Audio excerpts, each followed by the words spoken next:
नमस्ते बच्चों, हम बात कर रहे थे भाषा के बारे में, है ना। तो आज हम भाषा के विकार या भाषा के विकास या भाषा के परिवर्तन के बारे में बात करेंगे।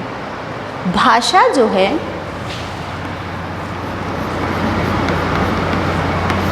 भाषा परिवर्तन के कारण या भाषा के विकास के कारण या भाषा के विकार एक ही बात है।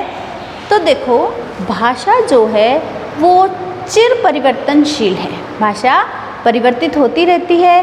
और ये जो भाषा में विकार आते हैं या ये जो भाषा में परिवर्तन होते हैं वो 5 रूपों में होते हैं, जैसे शब्द, रूप, ध्वनि, अर्थ और वाक्य।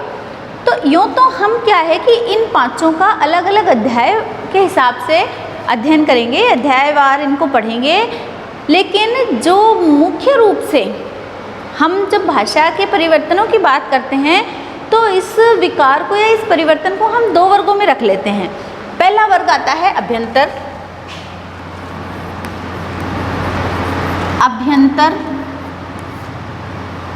कारण और दूसरा आता है बाह्य कारण। अभ्यंतर कारण और दूसरा आता है बाह्य कारण। अभ्यंतर कारण या आंतरिक कारण, बाह्य कारण या बाहरी कारण। देखो, अभ्यंतर कारणों की जब हम बात करते हैं तो इसके बारे में हम एक बात ये लिख सकते हैं कि भाषा के प्रयोग से घिस जाने के कारण, भाषा में प्रयोग से घिस जाने के कारण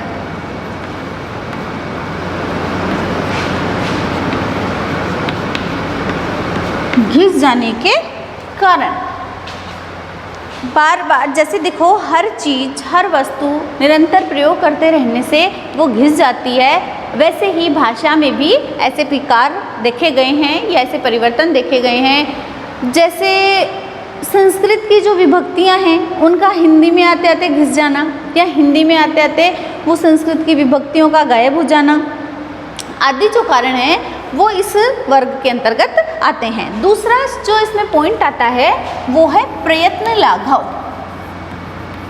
प्रयत्न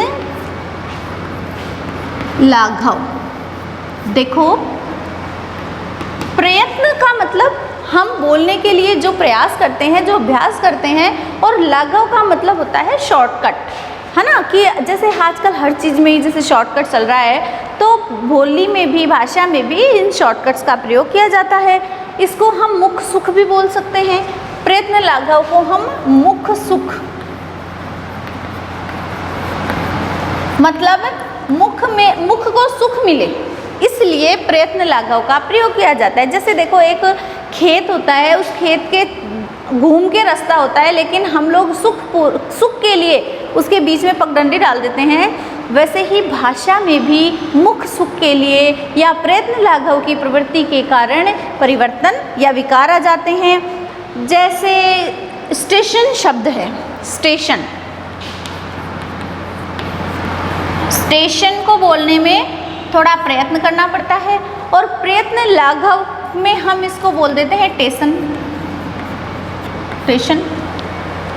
है ना। कई लोगों से आपने से सुना है, जैसे शब्द है बीबीजी,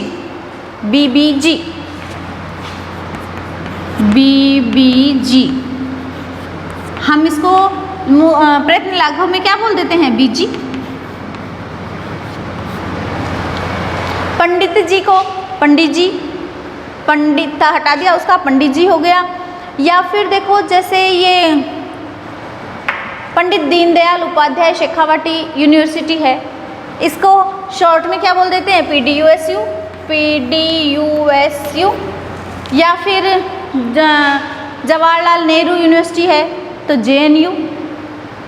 तो ये जो उदाहरण हैं ये प्रयत्न लाघव में आ जाते हैं, जो मुख सुख के लिए या परिश्रम न करने के कारण या परिश्रम के अभाव में हम उसको शॉर्ट में करके बोल देते हैं। ये जो कारण है ये भी ध्वनि इसमें भाषा में परिवर्तन का एक प्रमुख कारण बनता है।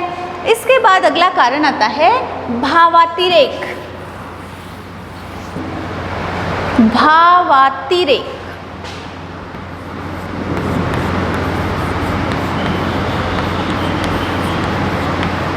भावातिरेक देखो, भावों के अतिरेक के कारण, भावातिरेक के कारण भी कई बार भाषा में परिवर्तन हो जाते हैं। भावातिरेक से मतलब जैसे अत्यधिक शोक के कारण या अत्यधिक क्रोध के कारण या अत्यधिक मोह के कारण हम लोग क्या करते हैं, भाषा में परिवर्तन या विकार उत्पन्न कर देते हैं। जैसे देखो, किसी का नाम है राजेश्वरी, किसी का नाम है राजेश्वरी, हम अत्यधिक मोह के कारण उसे राजू बोल दें या फिर रज्जू हो जाए उसका नाम, रजिया हो जाए। तो ये जो चीज़ें हैं ये सब भावातिरेक में है।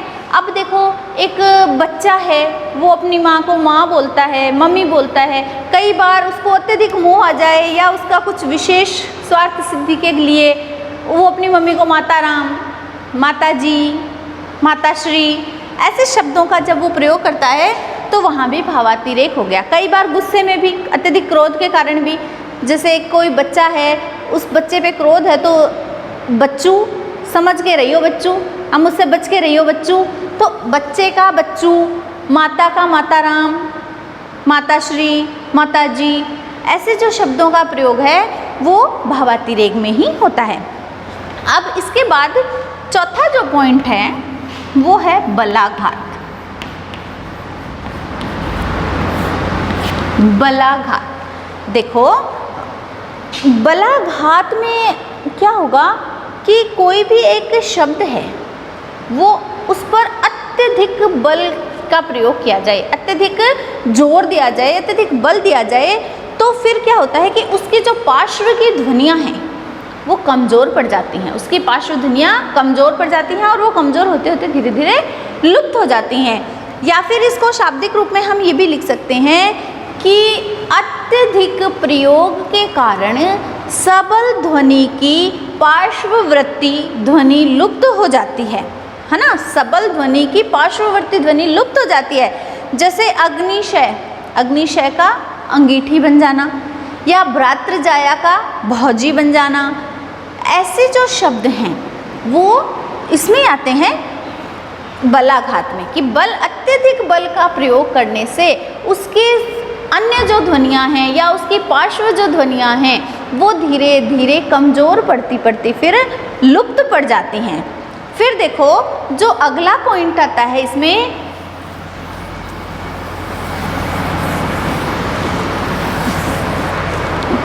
वो आता है अपूर्णता या अपूर्ण अनुकरण या अनुकरण की अपूर्णता। अपूर्ण अनुकरण, अपूर्ण अनुकरण या फिर अनुकरण की अपूर्णता। देखो, जब हम किसी की भाषा का, किसी के शब्दों का अनुकरण करते हैं तो वो तो वैसी भाषा रहेगी, लेकिन अनुकरण के साथ साथ पूर्णता ना हो, अपूर्ण जब अनुकरण किया जाता है तो वहाँ पे भाषा में परिवर्तन आ जाता है। जैसे देखो, आप किसी को कहते हो कमरा, कोई बच्चा है आप उसको कहते हो कमरा, और बच्चा उसको अनुकरित करके क्या बोलता है, कमया, तो भाषा में परिवर्तन आ गया, कमरा का कमया हो गया। ये जो है ये अपूर्ण अनुकरण है, ये भी एक बहुत बड़ा कारण बनता है भाषा में परिवर्तन का। इसके बाद जो पॉइंट आता है वो हम बोल सकते हैं कि अशिक्षा। अशिक्षा भी भाषा परिवर्तन का एक बहुत बड़ा कारण है। अशिक्षा, अशिक्षा या अज्ञान एक ही बात है। अशिक्षा के कारण या अज्ञान के कारण भी हम भाषा में परिवर्तन कर देते हैं। जैसे देखो, अशिक्षा के कारण क्ष का अक्षय बोलना, जैसे क्षेत्र को अक्षेत्र बोलते हैं, अक्षेत्र, क्षेत्र, क्षेत्र को अक्षेत्र बोल देना, या फिर कई बार दंत्य का ऊष्मशय या ऊष्मशय का दंत्य उच्चारण कर देना, या फिर रिपोर्ट शब्द है जैसे रिपोर्ट, रिपोर्ट का क्या हो जाता है, रपट हो जाता है ना, रिपोर्ट का रपट। अब जैसे एक शब्द है डॉक्टर, डॉक्टर का पहले डॉक्टर बनता है, डॉक्टर, डॉक्टर, है ना। ऐसे जो शब्द आते हैं वो भी अपूर्ण अनुकरण के क्षेत्र इसमें आते हैं, अशिक्षा के कारण आते हैं। अशिक्षा का जो प्रभाव है वो ही इन शब्दों पर है। जैसे लाइब्रेरी शब्द है, ना बोलना है किसी को तो वो क्या बोलेगा, लाइब्रेरी। तो देखो लाइब्रेरी और रायबरेली में तो बहुत ही अंतर हो गया। तो ऐसे जो शब्द हैं वो अशिक्षा के कारण होते हैं या अज्ञान के कारण होते हैं। कई बार भाषा परिवर्तन के लिए प्रमाद भी जिम्मेदार बन जाता है। प्रमाद,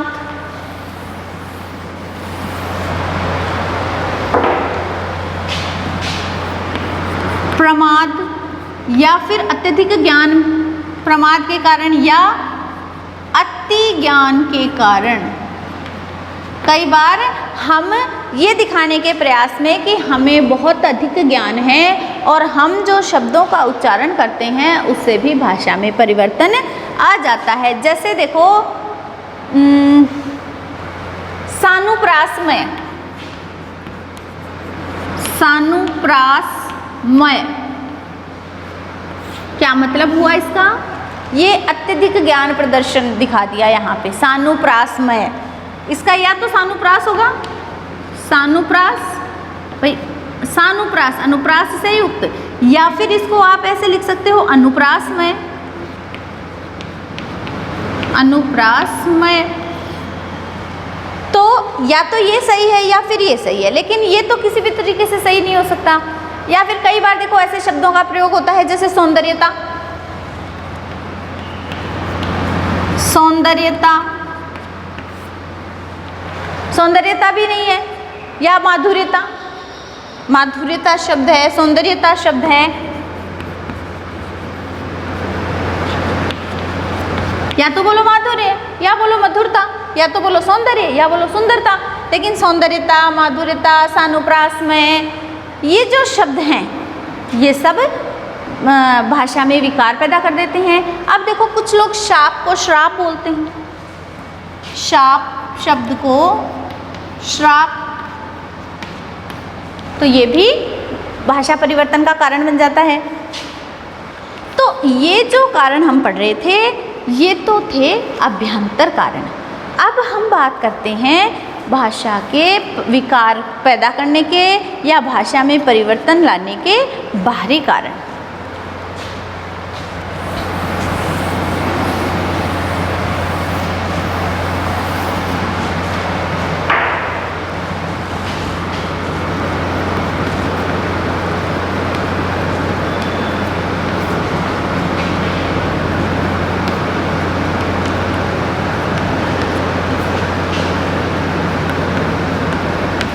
भाषा परिवर्तन के बाह्य कारण। देखो भाषा परिवर्तन के बाह्य कारणों में जब हम चर्चा करते हैं तो हम सर्वप्रथम लिखते हैं भौतिक कारण। भौतिक कारण, देखो भौतिक कारण या भौगोलिक पृष्ठभूमि भाषा को बहुत अधिक प्रभावित करती है। जैसे जो उष्ण प्रदेश हैं, उष्ण जलवायु के जो प्रदेश हैं, उन लोगों का उच्चारण शीत जलवायु के प्रदेश के लोगों से अत्यधिक स्पष्ट होता है, अधिक स्पष्ट बोलते हैं वो। उनकी जो वाक् ग्रंथियाँ हैं वो अधिक खुली होती हैं, उनके उच्चारण में स्पष्टता, सुस्पष्टता रहती है। वहीं जो शीत जलवायु के लोग हैं या अत्यधिक ठंडे प्रदेशों के जो लोग हैं उनके उच्चारण में इतनी स्पष्टता नहीं आती है, या फिर उनके वाक् ग्रंथि जो है वो जो ग्रंथि बोलने के काम आती है वो वाक् ग्रंथि इतनी खुली नहीं होती है। देखो जैसे हम बोलते हैं दादा, है ना, हम लोग बोलते हैं दादा। वहीं आप किसी अंग्रेज को दादा बोलोगे, वो आपके बोले हुए दादा का जब पुनः उच्चारण करेगा तो वो क्या बोलेगा? डाडा। उसके मुंह से डाडा निकलेगा, क्योंकि उसका पूरा मुंह खुल ही नहीं पाएगा ना, वो इतनी स्पष्टता से, इतने सुस्पष्टता से नहीं बोल पाएगा जितना कि हम लोग बोलते हैं। जैसे तोता है तो तोता को वो क्या बोलेगा? टोटा।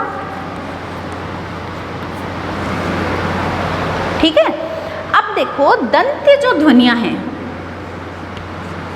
दंत्य ध्वनियों का वो लोग स्पष्ट उच्चारण नहीं कर पाते हैं जो शीत ऋतु के या शीत प्रदेशों में रहते हैं या अत्यधिक ठंडे प्रदेशों में जो लोग रहते हैं, वो दंत्य ध्वनियों का इतनी स्पष्टता से उच्चारण नहीं कर पाते हैं जितना कि उष्ण कटिबंध के लोग या गर्म जलवायु वाले प्रदेशों के लोग कर पाते हैं।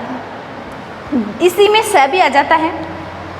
हम लोग जो दंत्य स है उसका उच्चारण स्पष्ट कर लेते हैं, लेकिन यही शीत प्रदेशों वाले लोगों से अगर आप इसका उच्चारण करवाओगे तो वो ये वाला श,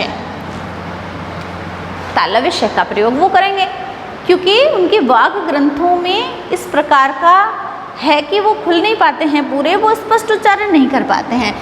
एक तो कारण जलवायु का हुआ।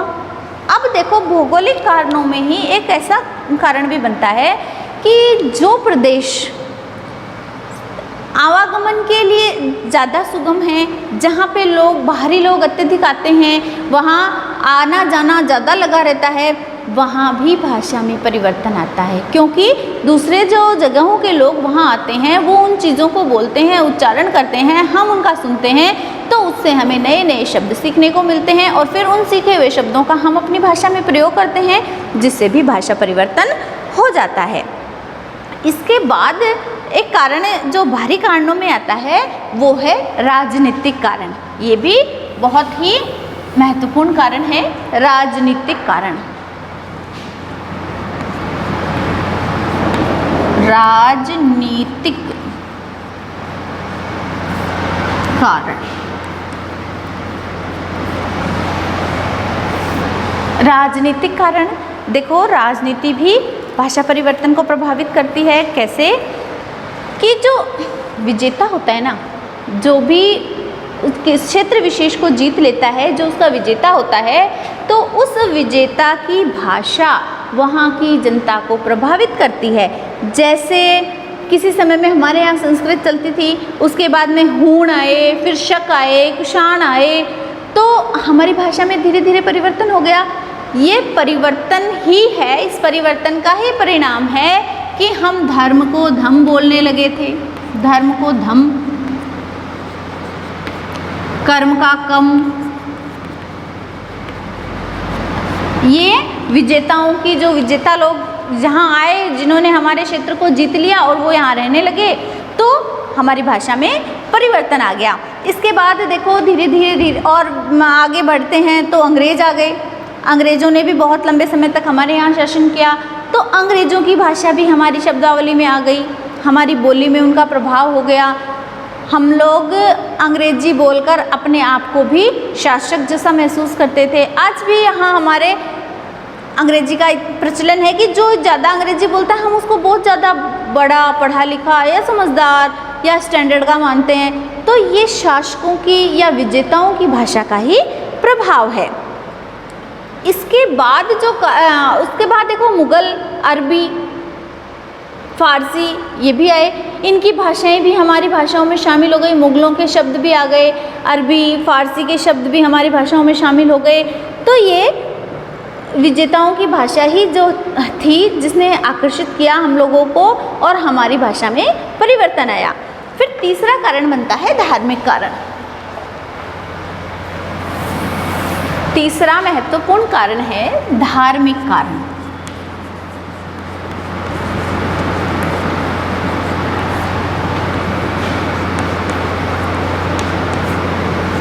देखो धर्म ने भी हमारी भाषा को बहुत प्रभावित किया।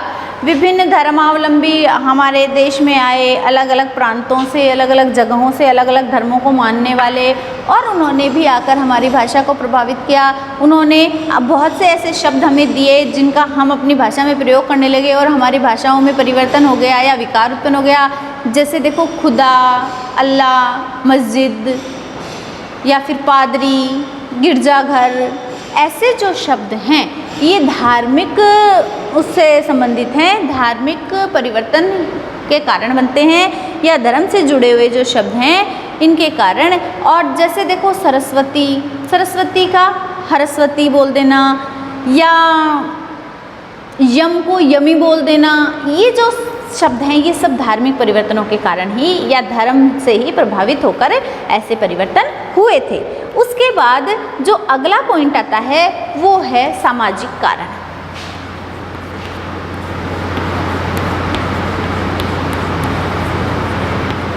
सामाजिक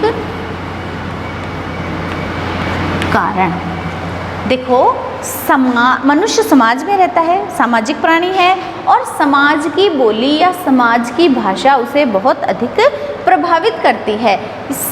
समाज में रहने से उसे अन्य समाज के जो लोग उससे मिलते हैं, मिलना जुलना जो होता है, उससे उन भाषाओं का आदान प्रदान होता है। हम दूसरी भाषाओं को लेते हैं, आगम स्वर आ जाते हैं, अपनी भाषाएं किसी दूसरे को सिखाते हैं, हम बोलते हैं, सामने वाला अपनी हमारी भाषा का शब्द पकड़ लेता है, और हम किसी से बात करते हैं, हमें उसकी भाषा में से कोई शब्द हम पकड़ लेते हैं जो कि हम फिर निरंतर लगातार उसका प्रयोग करते रहने से फिर वो हमारे शब्दों में शामिल हो जाता है, हमारी शब्दावली में शामिल हो जाता है। जैसे देखो, मुगलों के आने से या मुगल समाज का जब हमारे समाज से मिलन हुआ या आपस में मिलना जुलना, संस्कृतियों का आदान प्रदान जब हुआ तो वहाँ की भाषा हमारी भाषा में आ गई। ऐसे ही अंग्रेज़ों ने भी जब अंग्रेज़ यहाँ रहे, अंग्रेज़ हमारे समाज में हमारे साथ रहते थे, तो हमारे समाज का जो वातावरण है वो उनकी भाषा से प्रभावित हुआ और हमारी बोली में, हमारी भाषा में विकार उत्पन्न हो गया, परिवर्तन आ गया। इसके बाद देखो, अगला जो कारण बनता है वो है साहित्यिक कारण।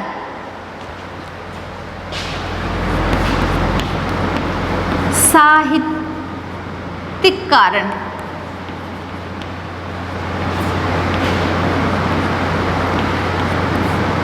देखो, साहित्य जो है वो इतना सक्षम है कि किसी भी भाषा की दिशा को या किसी भी भाषा को एक नया मोड़ दे सकता है। वो इतना सक्षम है कि किसी भी भाषा को, किसी भी बोली को वो एक नया स्वरूप दे सकता है, नया मोड़ दे सकता है। अब देखो, जैसे हम अगर बात करें मध्यकाल की, तो मध्यकाल में ब्रज भाषा का प्रचार था। मध्यकाल में ब्रज भाषा का खूब प्रभाव था। तुलसी, सूर, इन्होंने सबने ब्रज भाषा का प्रयोग किया है। तो तुलसी जो थे वो भी उस ब्रज भाषा से बच नहीं पाए, उन्होंने भी उस ब्रज भाषा को अपने काव्य की भाषा बनाया।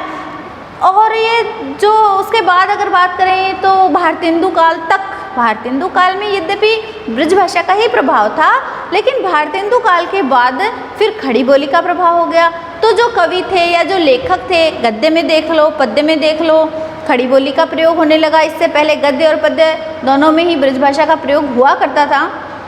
भारतेंदु काल के बाद फिर खड़ी बोली का प्रभाव हो गया, खड़ी बोली में काव्य रचनाएं होने लगी।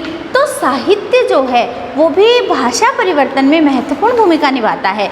साहित्य के कारण भी भाषा परिवर्तन होता है या भाषा में विकार उत्पन्न होते हैं। उसके बाद एक जो कारण आता है वो है व्यक्तिगत कारण।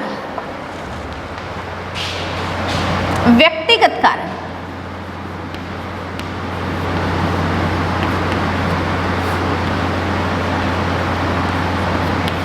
व्यक्तिगत जो कारण है, देखो कई बार क्या होता है कि क्षेत्र विशेष में रहने के कारण या फिर हमारे संस्कारों के कारण या फिर वाग्यंत्रों की सक्षमता और असक्षमता के कारण हम लोगों की जो भाषा है उसमें परिवर्तन आ जाता है, उसमें विकार आ जाता है।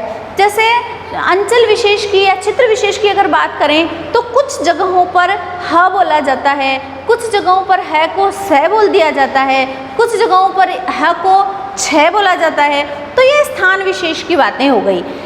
और अगर व्यक्तिगत तौर पे देखा जाए, व्यक्ति के उसके संस्कारों को लेके देखा जाए तो हम किसी व्यक्ति का उच्चारण देखते हैं शुद्ध नहीं होता है। जो मतलब स्वर रहित जो अकेले होते हैं ना, स्वर रहित व्यंजन हो या व्यंजन रहित स्वर हो, तो ऐसों में वो उच्चारण नहीं कर पाते हैं। जैसे स्पष्ट को स्पष्ट बोल देना, स्कूल को स्कूल बोल देना। तो हम अगर उनके साथ कितना भी प्रयास करें पर वो परिवर्तन नहीं कर पाते हैं अपने शब्दों में, और उसके लिए हम उन्हें बाध्य भी नहीं कर सकते। ज़बरदस्ती उनके साथ कोई ज़बरदस्ती नहीं की जा सकती, क्योंकि वो उनका संस्कार है, वो वैसे ही बोलेंगे। क्षेत्र को क्षेत्र, स्पष्ट को स्पष्ट आदि जहाँ शब्द आते हैं उनको पूरा बोलना।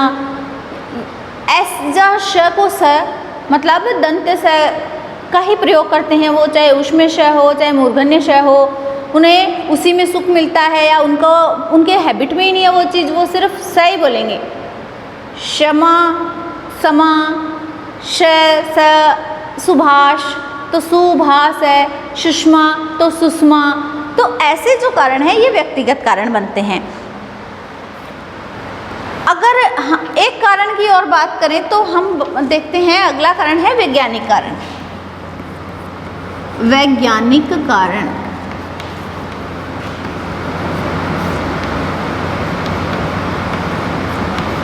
देखो, विज्ञान का युग है, विज्ञान ने भी हमारी भाषा को बहुत प्रभावित किया है। अब देखो, जैसे अभी हम देखते हैं एक शब्द क्वारंटाइन, आइसोलेशन, ये कितने प्रचलन में आ रहे हैं। हर व्यक्ति के मुंह से आइसोलेशन, क्वारंटाइन जैसे शब्द आपको सुनने को मिल रहे हैं। तो ये विज्ञान की ही देन है, ये वैज्ञानिक कारण ही बनता है भाषा परिवर्तन का। या फिर जैसे हिमांक, गलनांक आदि जो शब्द आते हैं वो भी वैज्ञानिक कारणों में ही आ जाते हैं। उसके बाद जैसे द्रव्यमान, ये जो शब्द है ये भी विज्ञान की ही देन है। कई बार भाषा परिवर्तन सादृश्यता के कारण भी हो जाता है। सादृश्यता,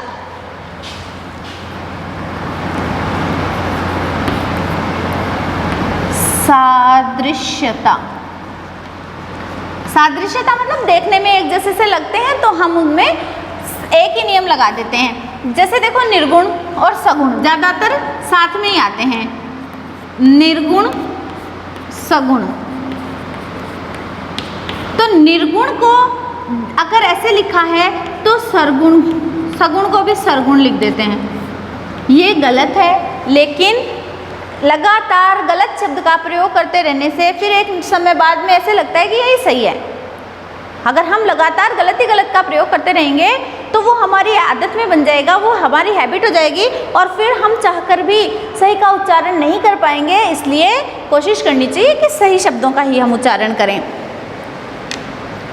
पाश्चात्य, पाश्चात्य को जैसे पौर्वात्य, पाश्चात्य का पौर्वात्य बोल देना, ये सादृश्यता के ही कारण है।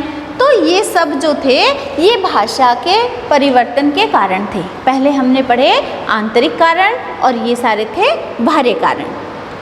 आज की क्लास में हम इतना ही पढ़ेंगे, इसके आगे का हम अगली क्लास में पढ़ेंगे। धन्यवाद।